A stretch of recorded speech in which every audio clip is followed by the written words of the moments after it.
الرحمن الرحيم الحمد لله رب العالمين والصلاة والسلام على أشرف الأنبياء والمرسلين خاتم النبيين رحمة للعالمين النبي المعتر ورسول المسدد أبي القاسم محمد اللهم صل على محمد وآل محمد. صلاة على البيت الطيبين الطاهرين المنتجبين المنتخبين الغر الميامين الذين أذهب الله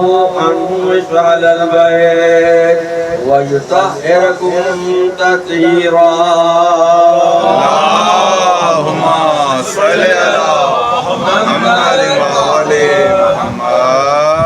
وقال الله تبارك وتعالى في كتابه المبين وهو أصدق الصادقين وقوله هو الحق. بسم الله الرحمن الرحيم قل إن كان لكم رسول الله في أحسن وعمل صالحا. بسم الله الرحمن الرحيم. چھوٹا ہو یا بڑا ہو اس کا مقصد یہ ہے کہ مجھے جنت مل جائے. جنت اتنی آسان کیوں کہ جو علم آل محمد سے نہیں لیتے وہ بھٹکتے رہتے ہیں، اور جو علم آل محمد سے لیتے ہیں انہیں پتا ہے کہ جنت کیا ہے اور دوزخ کیا ہے.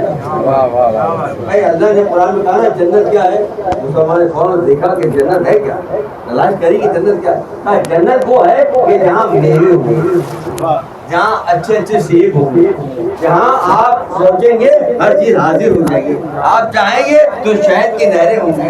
یہ ہے جنت کا تصور. ایسے ہی نہ ہو. لیکن کیا ایسا ہے کہ جنت میں یہ چیزیں ہوں گی؟ بھائی آپ سیب تو یہاں بھی اچھے سے اچھے کھا رہے ہیں، انگور تو آپ یہاں بھی اچھے سے اچھے کھا رہے ہیں، شہد تو آپ کو یہاں بھی اچھے سے اچھا مل جاتا ہے. تو پھر یہاں کی جنت میں وہاں کی جنت میں فرق کیا ہے؟ ہونا تو یہی چاہیے جو چیز یہاں میسر رہے وہ ملے تو وہ جنت ہے. اچھا یہی مل رہی ہے وہاں مل رہی ہے، اتنی محنت کی کیا ضرورت؟ تو کہا نہیں تم سمجھے نہیں جنت کیا ہے. جنت وہ ہے کہ جس کو جنت والا تمہیں دے دے. جنت وہ ہے کہ جنت والا تمہیں جنت دے دے. ایسا نہیں ہے کہ تم آتے رہو اور جنت جاتی رہے. بالکل اسی طرح نا حضور کہ آپ کے گھر مجلس ہوئی، آپ نے سب کو دعوت دی، پمفلیٹ لگایا کہ آج مجلس ہے فلاں وقت ہے اور آپ آ جائیے گا، اور کسی سے آپ نے فون پہ رابطہ کیا. ایسے ہی ہے نا، آپ نے بلا دیا، سب لوگ آئے، اور آنے کے بعد دروازے پہ ہوئے، معلوم آپ نے دروازے کو قفل لگا دیا، آپ نے تالا لگا دیا. آئے تو آپ کے کہنے سے نا حضور، اپنی مسجد سے تو نہیں آئے. اب صاحب خانہ دروازہ کھول نہیں رہا، آپ مسجد میں کیسے جائیں گے؟ نہیں جا سکتے نا. بھائی یہی بات ہے کہ جنت جنت کرتے رہے اور مالک جنت نے جنت میں تالا لگا دیا. اب جنت میں داخل کیسے ہو؟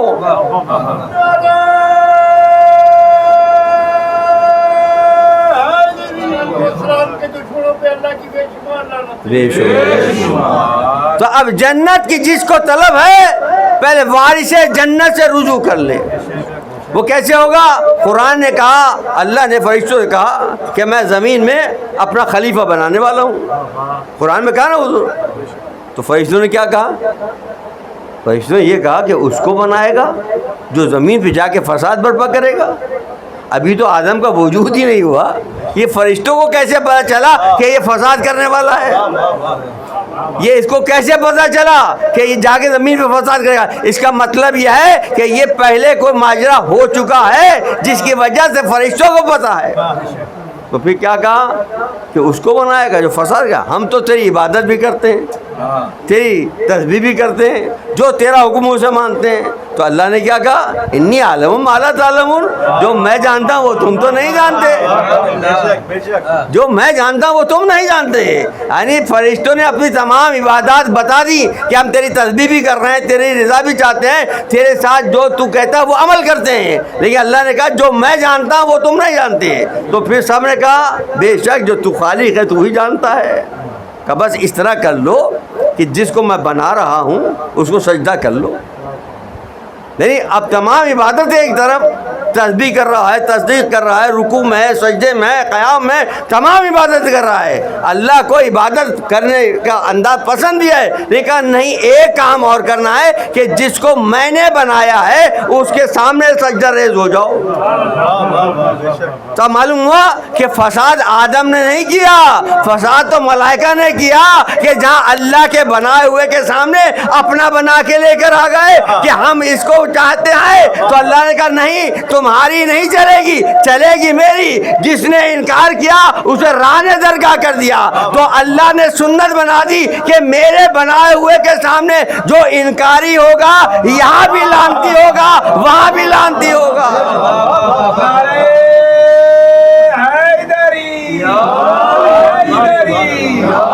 محمد والے محمد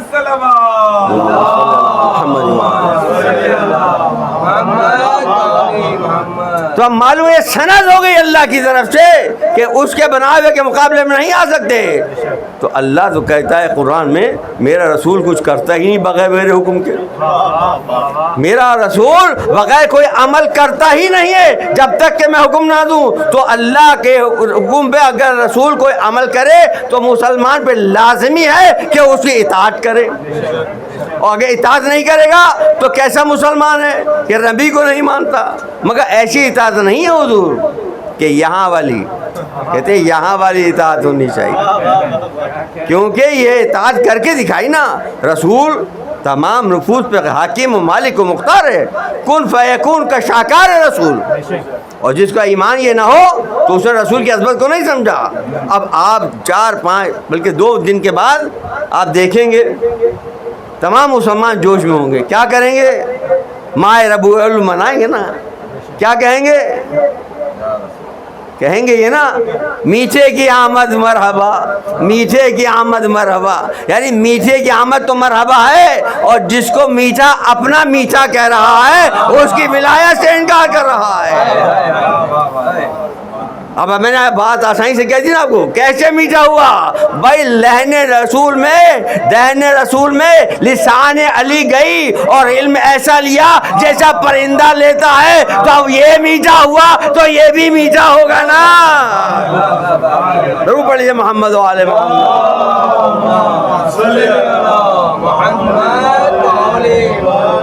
ایک کو میٹھا مانو اور ایک کو کڑوا مانو، یہ ممکن نہیں ہے. اس لیے ماننا دونوں کو میٹھا پڑے گا. اب جب اس کو میٹھا مانا ہے اور جذبات میں آ کے کہتے ہو تو اللہ کے نبی نے ہر چیز واضح کر کے بتائی ہے کہ من کنتم مولا ہو فہذا علی مولا. جس کا میں مولا اس کا علی مولا ہے. تو یہ سب بات ہو گئی نا. کیا ہوا پھر؟ صحابہ بیٹھے تھے نا، اور نور محفل میں بیٹھے تھے. کسی کی مجال تھی کہ جو انکار کرے؟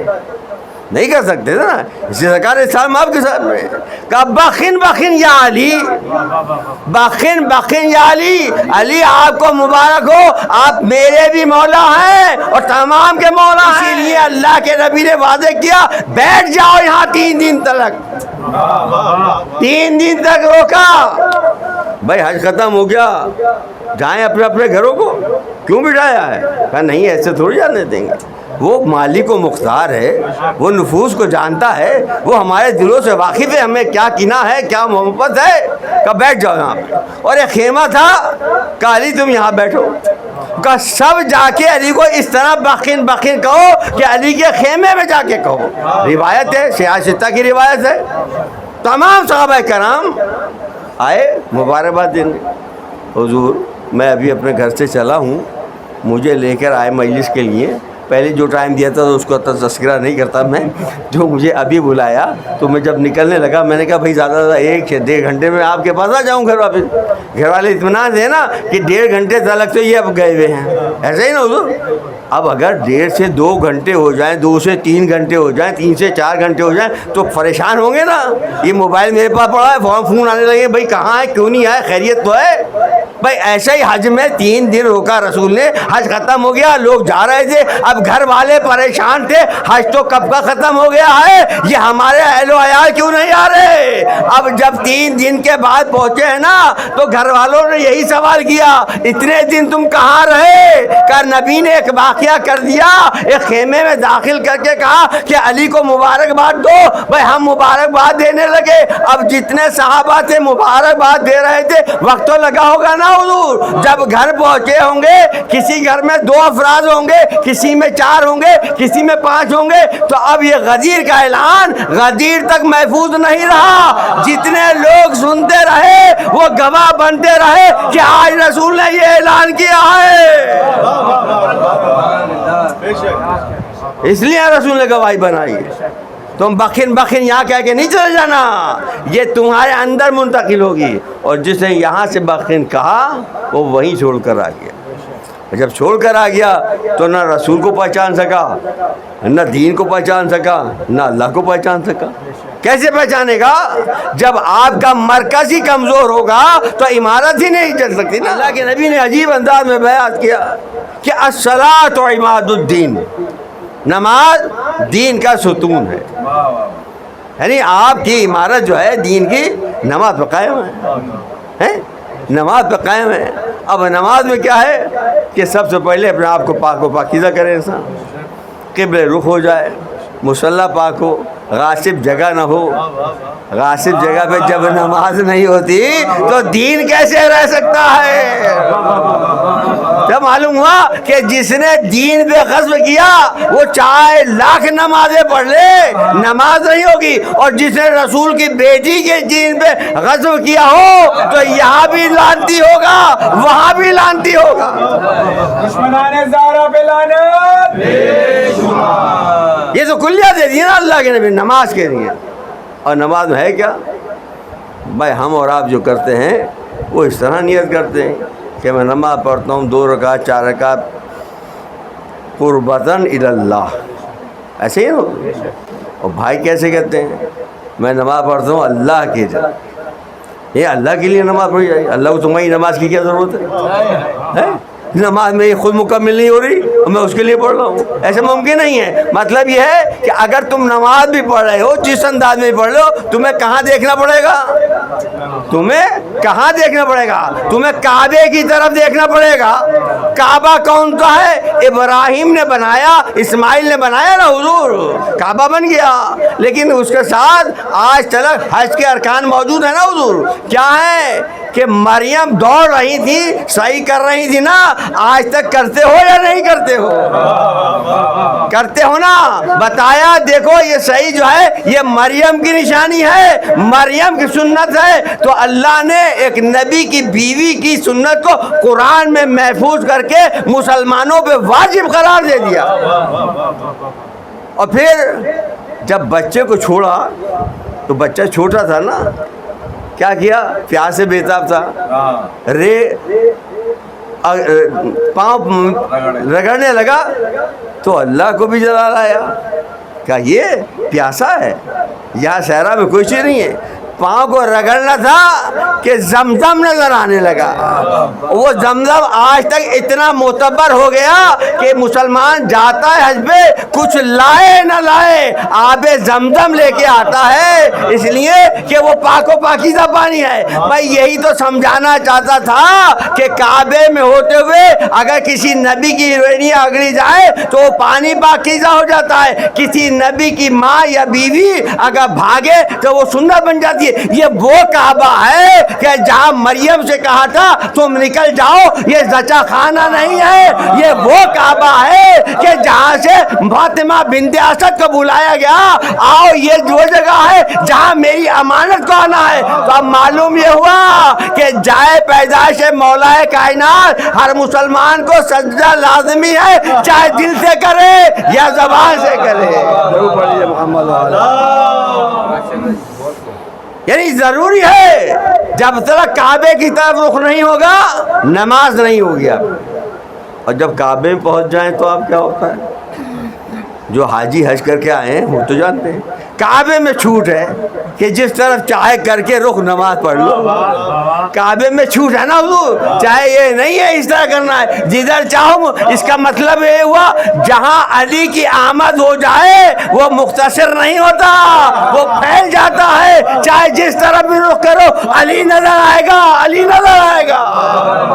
ضرور پڑھیے محمد و آل محمد۔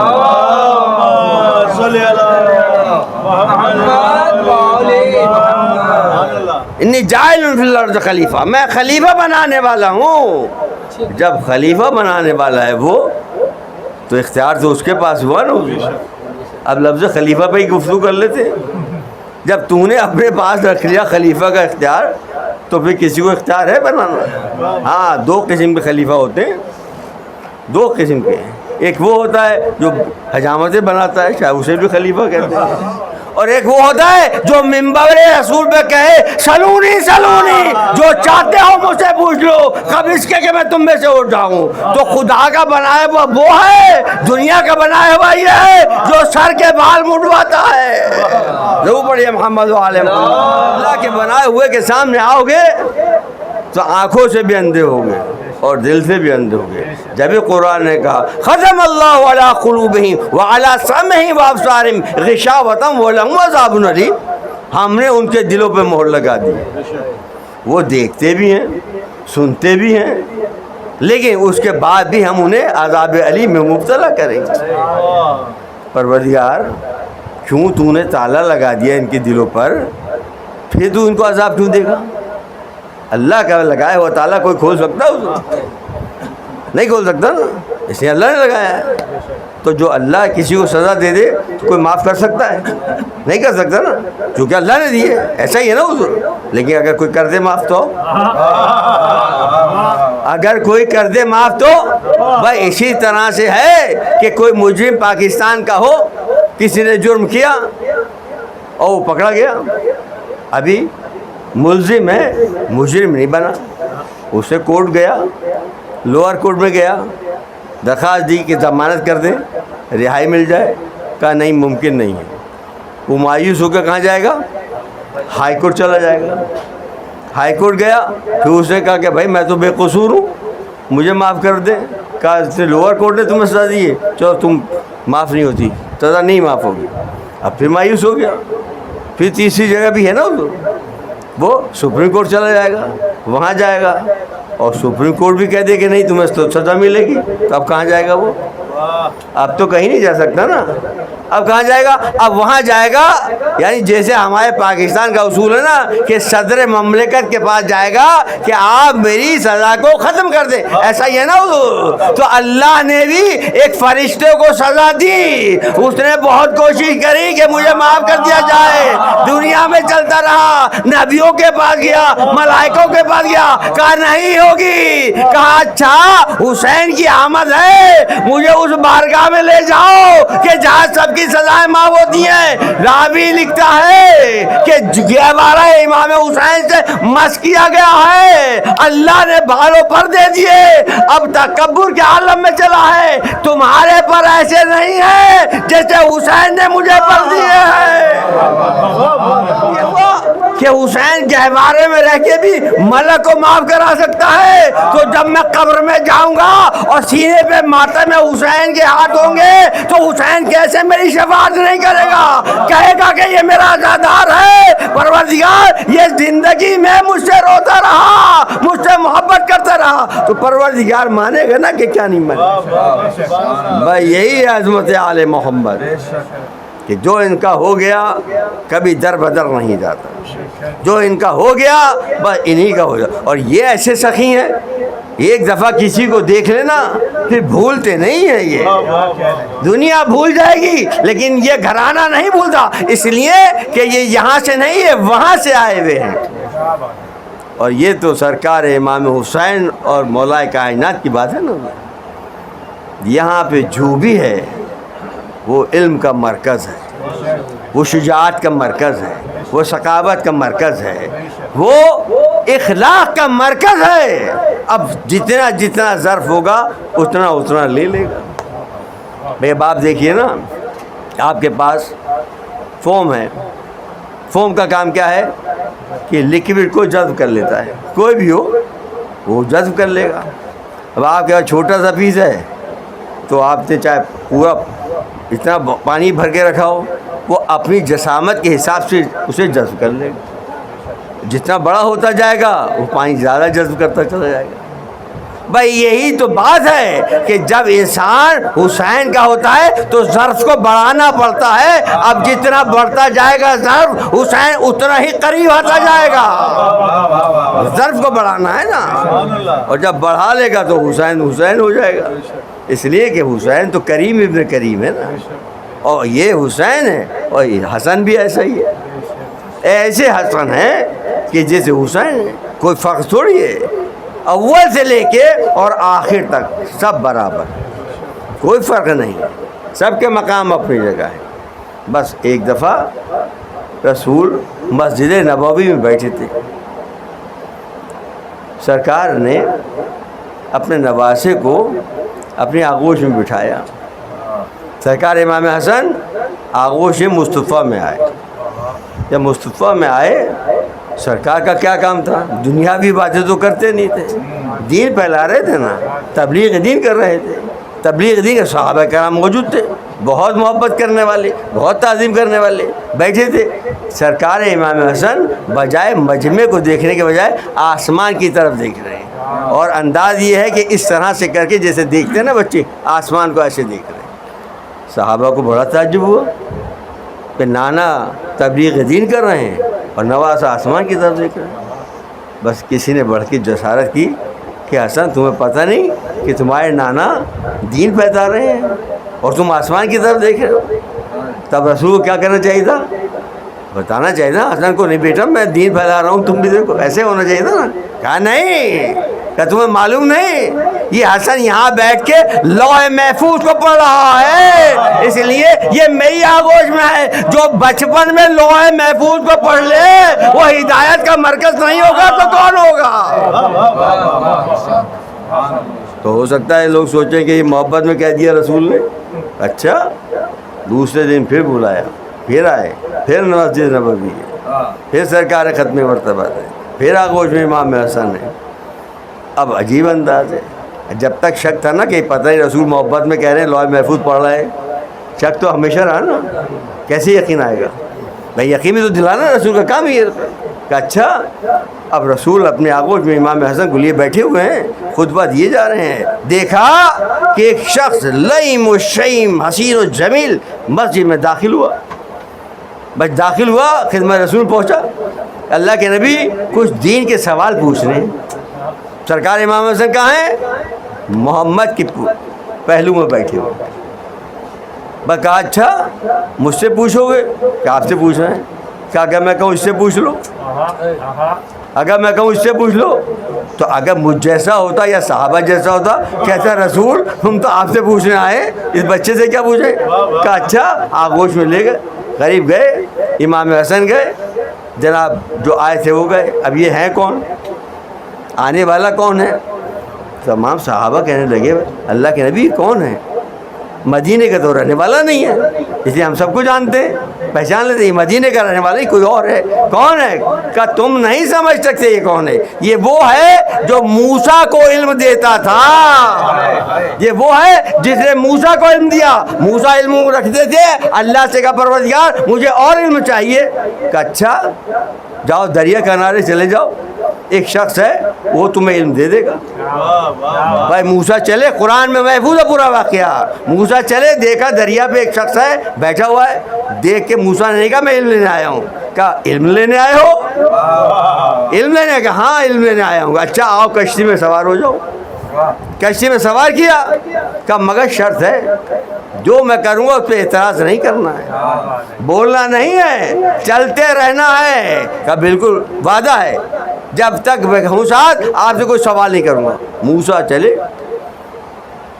اجنبی کون ہے؟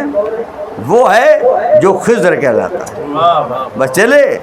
اب موسیٰ نے دیکھا جناب خضر نے جب کنارے پہ پہنچے تو کشتی میں سوراخ کر دیا.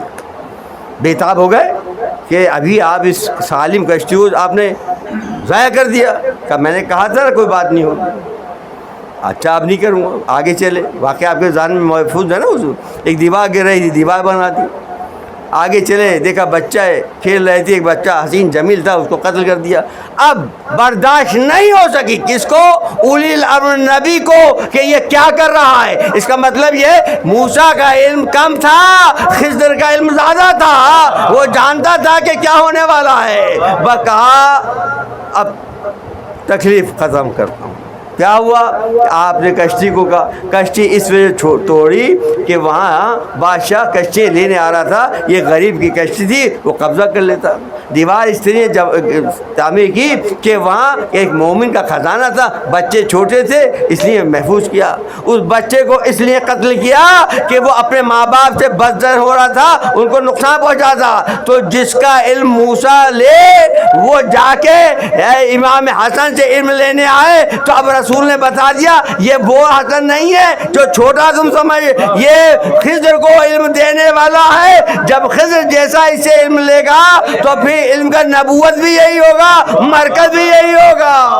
اور شب ایسی ہے یہ قیامت کی سن, دونوں لحاظ سے, سرکار امام حسن کے حساب سے بھی اور رسالہ مآب کے حساب سے. یہ وہ حسن ہے جس کو رسول اپنے لفظ جگر کہتے ہیں. حسین اور حسن رسول کے دل کی چین ہے. بس ارباب اعضا ایک وقت وہ آیا جب سرکار امام حسن کو زہر دیا گیا تھا. اور کس نے دیا؟ اس سازش جو تھی صحیفہ سے پہلے صحیفہ کی صحیفہ بنایا گیا تھا جس میں تحریک کیا گیا تھا کہ رسول کو اس طرح شہید کرنا ہے اور آل رسول کو اس طرح کرنا ہے. صحیفہ بعد میں بنا ہے, پہلے یہ صحیفہ بنا ہے. بس وہ عورت آئی, سرکار امام حسن کو زہر دیا. جب زہر کا پیالہ پیا ہے نا تو مولا بے تاب ہو گئے. اب جگر کام کرنا چھوڑ رہا ہے, ٹکڑے بننا شروع ہو رہے ہیں. ایک مرتبہ ایک وامٹ ہوئی, ایک الٹی ہوئی ہے, تو سرکار امام حسن نے کہا قاسم جا کے میری بہن زینب کو بلاؤ, میری بہن زینب کو بلاؤ. بھئی رات کا وقت ہے, قاسم گئے ہیں, دق الباب کیا ہے. فضا نے پوچھا کون ہے؟ کہا میں قاسم ہوں. بے ساختہ پوچھا قاسم ابھی صبح نہیں ہوئی ہے, کیوں آئے ہو؟ جناب ثانیہ زہرا نے قاسم کا نام سنا ہے. ایک مرتبہ دروازے پہ آئی فضا, ایسے نہ کہو. دروازہ کھولا کہ قاسم کیوں آئے ہو؟ کہ بابا نے یاد کیا ہے, مقنا رکھا ہے, سرکار امام حسن کی خدمت میں حاضر ہوئی ہیں, بھائی کی الٹیاں دیکھی ہیں, جگر کٹتا ہوا دیکھا ہے. ایک مرتبہ آہ بھری ہے, بالوں کو کھول دیا ہے, وہاں مصیبت کے نالے ہیں. ایک مرتبہ امام حسن نے سرکار امام حسین سے کہا بھیا میری بہنوں کو بلا دو. تمام بہنیں آ گئیں. کہ بھیا اور میرے بھائیوں کو بلا دو. بھائی ایک مرتبہ نظر اٹھا کے دیکھی اور کہا عباس نظر نہیں آ رہا ہے. عباس کیوں نہیں آ رہا؟ کہ مولا وہ دروازے پہ بیٹھا ہے, دروازے پہ بیٹھا ہے. کہ بلاؤ نا, کہ عباس کے اندر کیوں نہیں آتے, بھائی سے کیوں نہیں ملتے؟ ایک مرتبہ میرے سرکار نے کہا مولا ارے میں کیسے داخل خانہ ہوں, میری ہماری بہنوں کے بال کھلے ہوئے ہیں. یہ عباس وہ ہے جو بہنوں کو براہ نظر نہیں دیکھ سکتا. بھائی وہ وقت بھی آیا کہ جب سرکار امام حسن دنیا سے جانے لگے اپنے بیٹے کو بلایا, وصیت تحریر کری ہے, ام فرما کو دیا ہے کہ جاؤ جب مصیبت کا وقت آئے تو قاسم کا یہ بازو تعویذ ہے یہ کھول کے دے.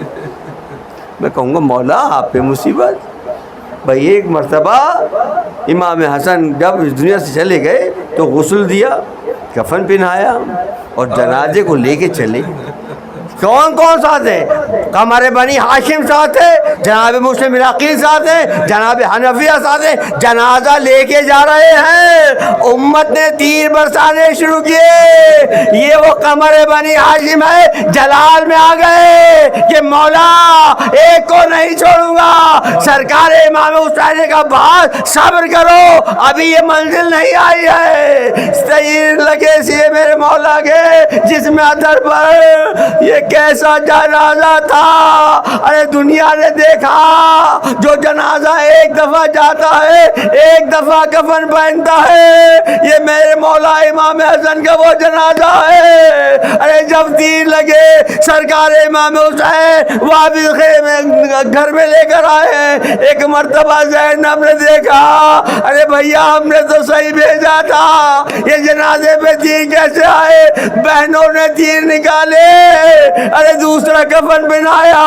میں ہاتھ جوڑ کے کہوں گا مولا آپ تو امیر ابن امیر ہیں. ارے آپ کے جنازے میں بھائی بھی موجود ہے, آپ کے جنازے میں بہنیں بھی موجود ہیں, آپ کا بچہ بھی آپ کے ساتھ موجود ہے. مولا غریب ہے جو کربلا میں ہے, آپ کا چھوٹا بچہ ارے چچا ساتھ ہے, بابا کے جنازے کے ساتھ چل رہا ہے. کربلا میں تو آ کے دیکھیے, ارے ایک بہن ہے جو خیمے سے اپنے بھائی کو ارے ذبح ہوتے دیکھ رہی ہے. ایک کڑیا جمع بیٹا ہے, ارے بابا کا لاشا نہیں اٹھا سکتا, ہاتھوں میں ہتھکڑیاں.